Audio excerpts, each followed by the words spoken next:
Salve Maria, caríssimos irmãos, tudo bem com vocês? Hoje nós vamos então dar continuidade à nossa sequência de vídeos sobre a história da espiritualidade cristã. Bom, no vídeo anterior nós falamos que a vida espiritual possui um duplo aspecto. O primeiro aspecto é uma espécie de núcleo fundamental que não muda, que não varia com o tempo. E um segundo aspecto é o modo como as pessoas, em particular, em comunidade, o modo como as pessoas ao longo do tempo aplicam esse núcleo essencial, fundamental, na sua vida cristã prática. E isso muda sim, porque cada pessoa está inserida em um contexto, e esse contexto, às vezes, exige um modo diferente do outro. Certo? Pois bem, isso nós falamos no vídeo anterior. Hoje nós vamos falar e explicar um pouco mais sobre esse núcleo fundamental no qual o padre Antônio Royo Marim comenta aqui nesta obra, Grandes Mestres da Vida Espiritual. Bom, o próprio padre Antônio Royo Marim, ele nos dá uma dica no início do que seria esse núcleo fundamental. E ele diz o seguinte, muito importante, ele diz o seguinte: ninguém se santificará jamais sem a sua incorporação a Cristo, através da graça santificante, dos sacramentos, das práticas das virtudes sobrenaturais. Bom, analisemos isso que ele fala no início sobre essa graça santificante. O que seria ela? O padre Garrigou Lagrange, nesse livro As Três Idades da Vida Interior, ele diz o seguinte: a vida interior do cristão supõe o estado de graça, que é contrário ao estado de pecado mortal. Nenhum homem se encontra em estado puramente natural, pois todos são chamados ao fim sobrenatural que consiste na visão imediata de Deus e no amor que dela resulta. Então, ele diz que a vida interior, a vida de santidade, supõe um estado de graça, que seria exatamente esse estado de graça santificante. E ele cita Santo Tomás de Aquino dizendo que esse estado de graça é mais valioso que todos os bens naturais, que tudo na terra, o estado de graça é mais valioso e precioso. Por quê? Porque esse estado de graça, essa graça santificante, é o princípio da vida interior e, mais que isso, é o germe da vida eterna. Presta atenção nessa expressão, germe da vida eterna. O padre Garrigou Lagrange está falando aqui que esse estado de graça é como se fosse uma semente, um germe que ali já contivesse a vida eterna. Percebe? E que é preciso, portanto, que essa semente cresça e forme uma árvore esplendorosa, que seria a nossa visão beatífica, a vida eterna, a visão mesma de Deus. Mas tudo começa com essa graça santificante. Perfeito? Bom, ele diz também na página 38 das Três Idades da Vida Interior o seguinte: somente essa graça, a graça santificante, recebida na essência de nossa alma, como um dom gratuito, pode torná-la radicalmente capaz de operações propriamente divinas, capaz de ver a Deus de modo imediato como Ele mesmo se vê e de amá-lo como Ele se ama. Então vejamos como é importante esse estado de graça, como é importante essa graça santificante, sem a qual ninguém nunca na face da terra conseguirá se santificar. Pois bem, nós já vimos então a grandeza e a importância dessa graça santificante. Mas como nós a recebemos? Nós a recebemos no batismo e, caso venhamos a pecar mortalmente, através da confissão sacramental com o sacerdote. Pois bem, bom, essa é a graça santificante. Nós vimos toda a sua grandeza e toda a sua importância. Agora, será que o fato de nós a termos já é suficiente para a nossa salvação? Sim, já é suficiente para a nossa salvação. Mas isso significa que se nós tivermos a graça santificante, nós já seremos santos, como Santa Teresinha, como São Tomás de Aquino? Não. É esta a opinião do padre Garrigou Lagrange, que ele diz no seu capítulo 2, intitulado A Vida Interior e o Diálogo Íntimo com Deus. E ele inicia da seguinte forma: a vida interior, como dizíamos, supõe um estado de graça, que é o germe da vida da eternidade. Contudo, o estado de graça que existe em toda criança após o batismo e em todo penitente após a absolvição de suas faltas, não basta para constituir aquilo que geralmente chamamos a vida interior do cristão. É preciso, além disso, uma luta contra o que poderia fazê-lo recair no pecado e uma séria determinação da alma de tender para Deus. Então ele diz que é preciso uma luta e uma determinação da alma para tender a Deus. E é disso que nós vamos tratar agora na segunda parte do vídeo. Bom, mas antes é importante dizer que tudo isso que eu estou falando está fundamentado em primeiro lugar na doutrina de nosso Senhor Jesus Cristo, dos seus apóstolos e dos padres apostólicos. Tá certo? Então, a Sagrada Escritura é a fonte primária aqui.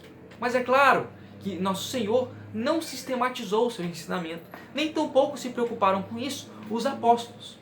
Quem o fez foi a tradição da igreja e o magistério. Então é importante dizer que esse ensinamento que eu acabei de dizer para vocês está contido na Sagrada Escritura, e o que eu vou falar para vocês agora, que é a importância da mortificação, da renúncia de nós mesmos e de tender a Cristo, ou seja, de imitar a nosso Senhor, também está contido na Sagrada Escritura, e a tradição da igreja resume muito bem o ensinamento no Evangelho de São Lucas, capítulo 9, versículo 23, abre aspas: se alguém quer vir a mim, renegue-se a si mesmo, tome cada dia a sua cruz e siga-me. São as palavras de nosso Senhor Jesus Cristo. Então nós vemos aqui que existe um aspecto negativo e um aspecto positivo. O aspecto negativo é o tomar a cruz e renegar a si mesmo. Por que é importante isso? Porque nós temos 3 inimigos. Primeiro, nós, a carne. Segundo, o mundo. Terceiro, o diabo. Esse princípio de penitência, esse princípio de carregar a cruz, ele se justifica em primeiro lugar porque nós temos uma natureza caída que precisa ser mortificada, porque senão ela mesma nos levará ao abismo. Essa tendência ao pecado que nós temos após Adão e Eva nos levará ao abismo se nós não a mortificarmos e se não houvesse a graça de Deus. Então, é preciso esse renegar a si mesmo. Também porque nós temos inimigos externos, o mundo, com suas armadilhas, e o diabo que anda ao nosso redor, tentando fazer com que nós nos percamos. Bom, evidentemente existem graus de renúncia de nós mesmos a Cristo. Por exemplo, isso é muito evidente, nós podemos ver na nossa vida dia a dia. Algumas pessoas são medíocres.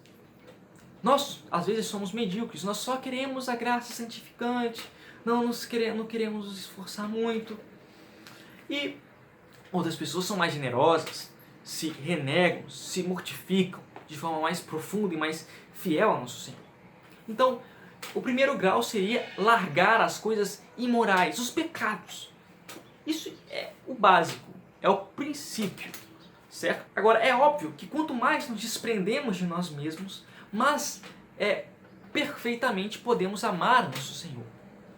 E esse desprendimento encontra sua expressão máxima nos 3 votos, nos 3 conselhos evangélicos, que são o voto de pobreza, o voto de castidade e o voto de obediência. Agora, então, quem quer ser santo precisa fazer esse esforço de se renegar perfeitamente, e cuja expressão máxima são esses 3 votos que eu acabei de dizer. Agora, diante disso, pode nos surgir uma objeção. Afinal de contas, a santidade não é um chamado universal, como diz a Lumen Gentium do Concílio Vaticano II? Ou seja, todos nós somos chamados à santidade, e a santidade em grau perfeito. Mas acabei de dizer que a expressão máxima de desprendimento se expressam nos 3 conselhos evangélicos. Mas nem todo mundo faz esses votos. Quem tem vocação ao matrimônio, então, não faz um voto de castidade. E essa pessoa, será que não pode viver a santidade de forma heróica? Sim, pode. Afinal, nós temos santos que foram casados. Os pais de Santa Teresinha, por exemplo. Então, essa é a nossa primeira objeção. O padre Antônio Roemarim resolve isso de forma muito bela, dizendo que, sim, o padre Antônio Roemarim diz que sim, esse desprendimento total do ser humano, das coisas criadas, é fundamental para se alcançar a vida de santidade. Mas, ele diz que sim, a santificação é possível para todos. Então, precisamos resolver essa questão, e ele resolve de forma belíssima no seu livro aqui, Grandes Mestres da Vida Espiritual. Ele diz: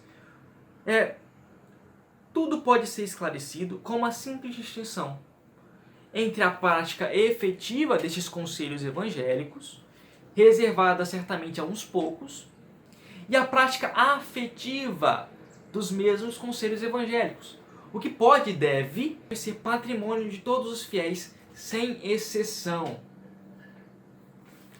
Ou seja, é a renúncia interior.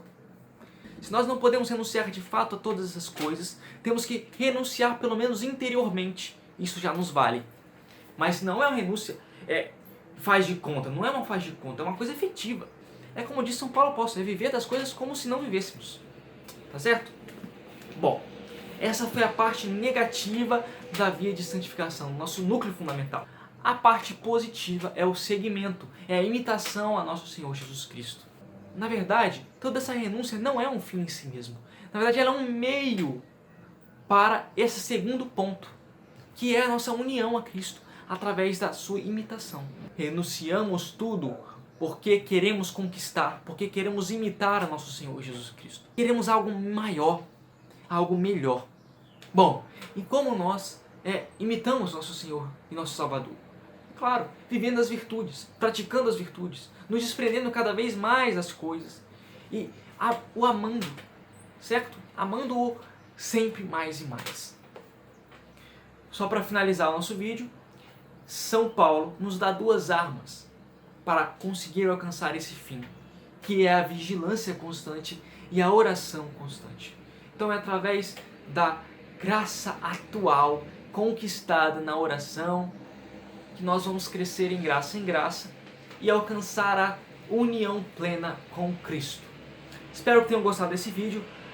Eu sei que foi uma carga de informação muito grande, mas espero que tenham gostado. Não se esqueça de curtir e compartilhar com seus amigos. Tá bom, pessoal? Fiquem com Deus. Tchau, tchau. Salve Maria!